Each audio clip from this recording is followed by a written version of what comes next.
Hi tears, அஸ்ஸலாமு அலைக்கும். Welcome to as Tamil. நான் உங்கள் சாயிரா ஆஷிக். இன்றைக்கி நம்ம முட்டையை வச்சு ரொம்ப சூப்பரான ஒரு யூனிக்கான சைட் டிஷ் செய்ய போகிறோம்.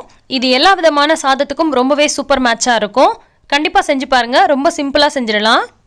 இப்போ எப்படி செய்கிறதுன்னு பார்க்கலாம் வாங்க. இன்றைக்கி நான் 4 முட்டை எடுத்திருக்கேன். இப்போ ஒரு இட்லி பானையில் கொஞ்சமாக தண்ணி சேர்த்துட்டு நல்லா கொதிக்க விட்டுக்கலாம். இதில் இட்லி தட்டுகளை வச்சுட்டு இதில் நம்ம ஒவ்வொரு முட்டையாக உடச்சி ஊற்ற போகிறோம். முட்டை உடச்சி ஊற்றுறதுக்கு முன்னாடி இதில் நம்ம கொஞ்சமாக ஆயில் க்ரீஸ் பண்ணிக்கலாம். அப்போ தான் ஸ்பூன் வச்சு எடுக்கும் போது கொஞ்சம் கூட ஒட்டாமல் முட்டை ரொம்ப அழகாக தனியாக கழண்டு வரும். இப்போ நம்ம ஒவ்வொரு முட்டைகளாக உடச்சி ஊற்றிக்கலாம். நான் இன்றைக்கி நார்மல் பிராய்லர் முட்டை தான் எடுத்திருக்கேன். நீங்கள் நாட்டுக்கோழி முட்டையில் கூட இந்த மாதிரி செய்யலாம், அல்லது இந்த காடை முட்டைலாம் இருக்கு இல்லையா, அதில் கூட இந்த மாதிரி பண்ணலாம். முட்டை உடச்சி ஊற்றும் போது கொஞ்சம் பொறுமையாக உடச்சி ஊற்றுங்க, இல்லைனா செதறி எங்கே பார்த்தாலும் வெளியில் போயிடும். இந்த ஒரு இட்லி பானையோடைய குழி இருக்கு இல்லையா, அதுக்கு ஒரு முட்டை சரியாக இருக்கும். இந்த மாதிரி செஞ்சு கொடுத்தா எல்லாருமே ரொம்ப விரும்பி சாப்பிடுவாங்க. பார்க்குறதுக்கும் ரொம்பவே அழகாக இருக்கிறதுனால சாப்பிட்றதுக்கும் இன்ட்ரெஸ்டிங்காக இருக்கும். இப்போ இட்லி பானையோட மூடி போட்டுட்டு ஒரு 10 நிமிஷம் போல் இதை வேக விட்டுக்கலாம். ரொம்பவே சூப்பராக பாயில் ஆகி வந்திருக்கு.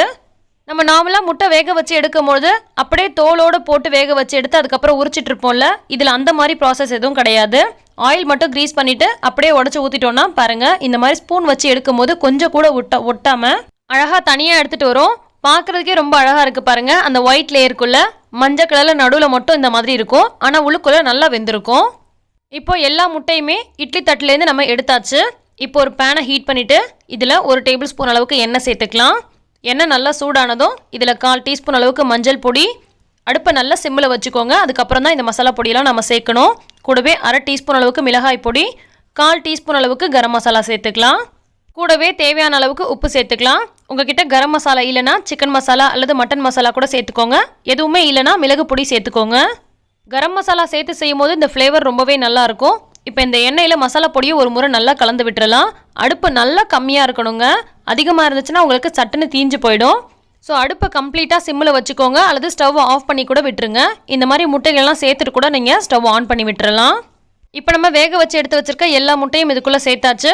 கொஞ்சம் நேரம் வெயிட் பண்ணிவிட்டு இன்னொரு பக்கம் திருப்பி போட்டுக்கலாம். இந்த மசாலாலாம் முட்டையில் நல்லா கோட்டாகி சாப்பிட்றதுக்கு ரொம்பவே சூப்பராக இருக்கும். இன்னொரு பக்கமும் திருப்பி போட்டுட்டு கொஞ்சம் நேரத்துக்கு விட்டுறலாம். ஜஸ்ட் ஒரு 30 செகண்ட் 40 செகண்ட் இருந்தால் போதுங்க. ரொம்ப நேரத்துக்கு வச்சுருக்க தேவையில்ல. அடுப்பு நல்லா சிம்மில் தான் இருக்கணும். மசாலா நல்லா முட்டையோடு ஒட்டி வந்திருக்கும். இப்போ நம்ம ஒவ்வொரு முட்டைகளாக வெளியில் எடுத்துடலாம்.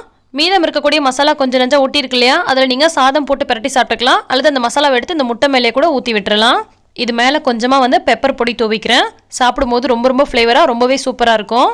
நம்ம நார்மலாக செய்கிற முட்டை மசால் விட இது ரொம்ப ஈஸியாக செய்யலாம். ரொம்ப சூப்பராக இருக்கும். பார்க்குறதுக்கும் நல்லா இருக்கிறனால குழந்தைங்களும் விரும்பி சாப்பிடுவாங்க. இந்த ரெசிபி உங்களுக்கு பிடிச்சிருக்கும்னு நினைக்கிறேன். பிடிச்சிருந்தா லைக் பண்ணி ஷேர் பண்ணுங்கள். எல்லா புகழும் இறைவனுக்கே. நன்றி.